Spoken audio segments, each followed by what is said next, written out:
Olá pessoal, tudo bem com vocês? Hoje vamos iniciar mais uma disciplina falando um pouquinho sobre enfermagem aplicada à radiologia. Essa disciplina vai nos ajudar a desenvolver algumas habilidades que são importantes para a prestação da nossa assistência no dia a dia com o nosso paciente. Muito importante para a radiologia, né? Então nós vamos desenvolver algumas habilidades como o conhecimento sobre as posições anatômicas, como posicionar corretamente o paciente, aprender a se avaliar corretamente, né, de modo geral, o paciente. E além disso, a gente vai aprender aí a compreender quando o paciente ele está tendo ou não um rebaixamento do nível de consciência, algo que a radiologia vai brincar muito, tá? Então, a enfermagem ela é uma ciência, uma arte do cuidado, então ela visa muito o cuidado humano. E ela surgiu com essa guerreira aqui que é chamada de Florence Nightingale. A Florence ela saía nos corredores dos navios na época da Guerra da Crimeia para prestar assistência de enfermagem aos soldados feridos da época.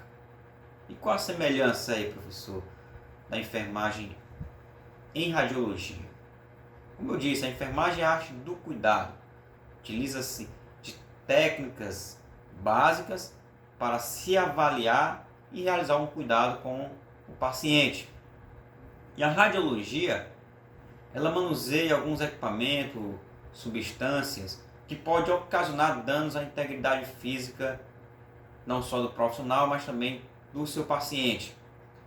E esses danos, eles podem ser agudos, como também podem ser crônicos, e que exigem um cuidado muito grande para com o paciente, os profissionais, né? E para isso é importante você ter o conhecimento de algumas técnicas básicas para que você possa tomar essas medidas e praticar com você e com o seu paciente. Que nós vamos aprender na enfermagem aplicada à radiologia. Tá? No conteúdo de hoje, nossa primeira aula da disciplina, nós vamos falar sobre sinais vitais. O que é sinais vitais, professores? Então, sinais vitais são aqueles que vão evidenciar o quê? A forma, como o nosso organismo ele está funcionando, tá bom? E as alterações das funções corporais. Então, em outras palavras, sinais vitais ele é dado como um indicador de saúde, um determinante de saúde.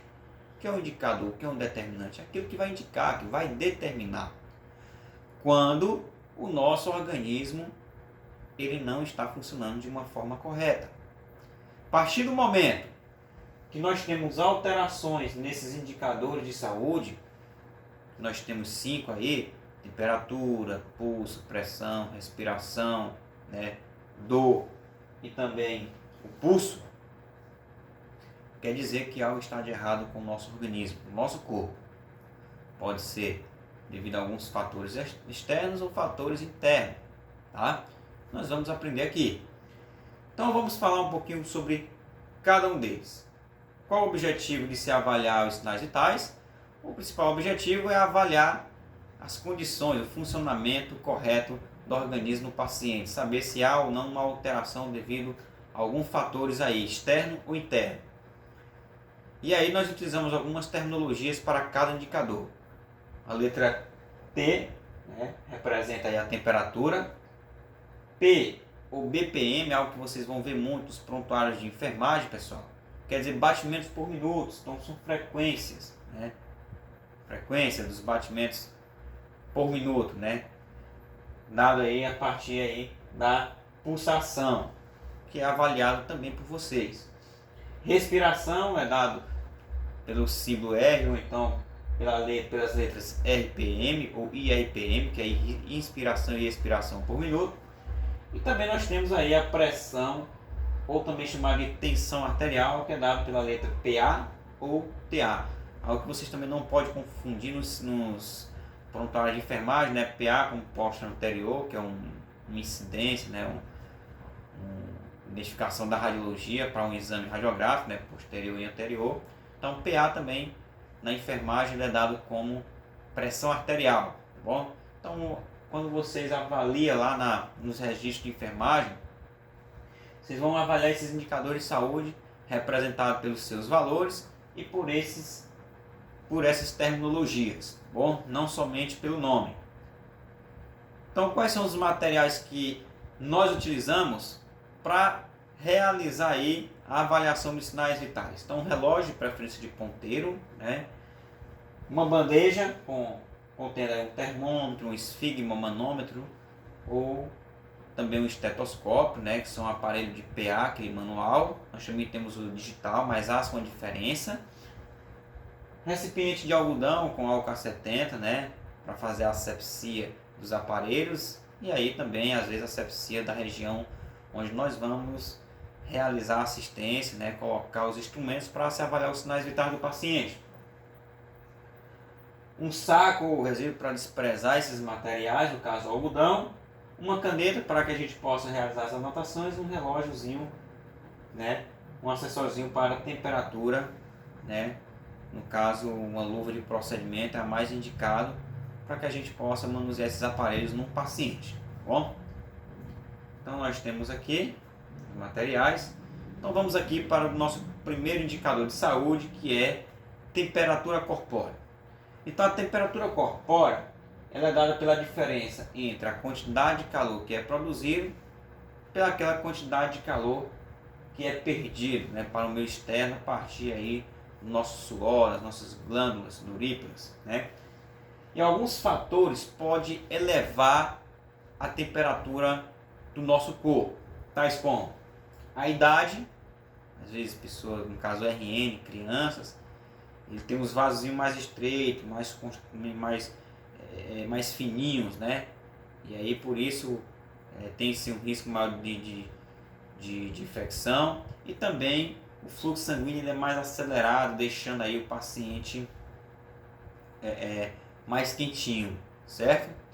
Nós também temos os exercícios, o ato de caminhar, de correr, né? Esses práticas de exercício físico aumentam o metabolismo, consequentemente aumenta o fluxo sanguíneo, e o fluxo sanguíneo ele é quem dá aí a temperatura do nosso corpo, tá?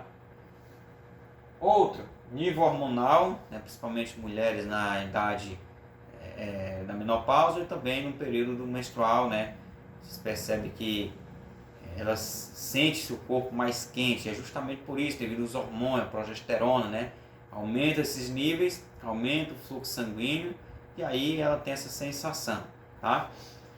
Estresse pode também acelerar a produção de hormônios, como também do nosso metabolismo, levar ao aumento do fluxo sanguíneo e causar uma alteração na temperatura. O ambiente quente ou frio também pode causar alterações na nossa temperatura corpórea, como também a febre devido a alguma infecção, né, principalmente em bebês, são os mais acometidos, que pode causar o aumento da temperatura. Aqui eu trouxe alguns valores importantes a gente compreender e sabermos quando há uma alteração na temperatura do nosso corpo. Nós temos algumas vias que a gente pode realizar a aferição desses valores. Então a via axilar, cada uma com suas vantagens e desvantagens, é menos precisa, porém, né, tem menos risco de infecção. Nós também temos a via inguinal, né, ela tem aí como seu principal valor de referência de 36 a 36,8 graus. Nós também temos aí a temperatura bucal, né, onde a gente vai colocar o aparelho sobre a língua. E tem aí um valor de referência de 36,3 a 37,4. Tá? E a via retal é a menos utilizada, né? Raramente se utiliza, né? E é dada pelos valores de 37 a 38 graus. Tá bom?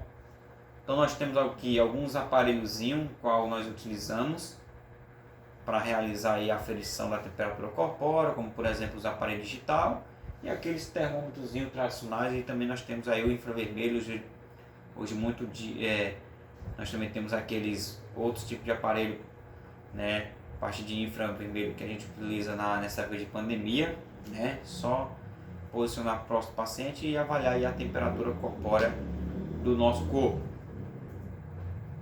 Aí nós temos algumas variações patológicas. Nós temos aqui normotermia, né? Isso quer dizer que a nossa temperatura corpórea está normal. Tá? Então toda vez que há uma normalidade nos valores da nossa temperatura, nós temos aí um estado de normotermia. Hipotermia é quando a temperatura do nosso corpo está abaixo de 35 graus. Bom? Hipertermia é quando os valores estão já acima de 37,8 graus. Bom? Aí nós temos aí pirexia, que vai de 39 a 40 graus. E nós temos outras terminologias quase não utilizadas, mas é importante, né? É um termo técnico, que é hiperpirexia, quando esses valores eles atingem mais de 40 graus. E a febril, isso quer dizer ausência de febre. Bom? Então, repetindo, normotermia, né? Então quer dizer temperatura corpórea normal. Hipertermia, né? Quer dizer que a temperatura corpórea está acima de 37,8 graus. Hipotermia, abaixo de 35,0 graus. E pirexia, de 39 a 40 graus. E hiperpirexia, acima de 40 graus.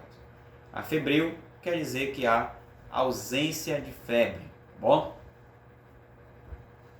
Aí nós temos aqui os locais para aferição. Então havia boca, cavidade oral, a tipânica, cavidade auricular, a retal e também a axilar, tá? O famoso sovaco. Aí nós temos aqui a via oral. Então na via oral, ela é uma via, né, de leitura lenta, varia em um tempo médio de 7 minutos para realizar, né, a aferição, a leitura desses valores, mas tem-se aí como principal desvantagem o risco de contaminação, principalmente pacientes que têm ferimentos bucais. Então, ela é contraindicada em caso de pacientes que tenham múltiplas lesões nessas regiões, ou quando outras vias mais indicadas, como as vias axilar, elas não podem ser realizadas. A aferição da via oral nós também devemos seguir aí a colocação do termômetro sob a língua, aguardar de 2 minutos para que a leitura seja efetuada, né? Alguns protocolos trazem aí de 7 minutos, e notificar, né? Saber se o paciente não ingeriu bebidas quentes ou frias 15 minutos antes de realizar a aferição, tá? A via retal é uma via de maior precisão, devido a ser uma via muito bem vascularizada, tá bom? E há-se um risco de exposição a fluidos, risco de lesão, principalmente em bebês, não é uma via muito indicada, tá bom? Por isso a contraindicação. A aferição da temperatura por via retal é a parte da introdução do termômetro na via retal, né? Demora aí de 2 minutos para realizar esta aferição. E a via axilar, que é a via mais utilizada, né? É um local menos preciso, porém é o mais indicado devido, né, ao risco de contaminação, de lesões no paciente. Bom, então demora aí também média aí, dependendo do termômetrozinho, de 2 minutinhos, já é realizado a leitura. Então basta colocar o termômetro na via axilar, pedir para o paciente posicionar seu membro, né, na posição do nosso flanco e posicionar a região da palma da mão em tórax, tá bom? Pode ser avaliado com o paciente sentado, deitado ou até mesmo em pé.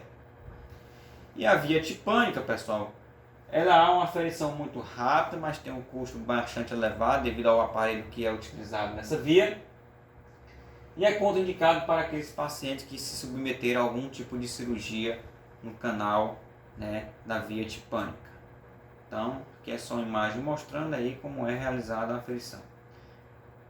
Então, para a aferição da temperatura, nós devemos sempre higienizar as mãos antes e após os procedimentos, selecionar sempre a via, de preferência a via axilar, e avaliar os fatores que possam interferir na temperatura, como por exemplo, nós temos aí o exercício, como eu falei, a idade, né, níveis hormonal e estresse também, além do ambiente quente ou frio, tá bom? Então na próxima aula a gente vai dar continuidade falando sobre os outros indicadores de saúde, que é o pulso, tá bom?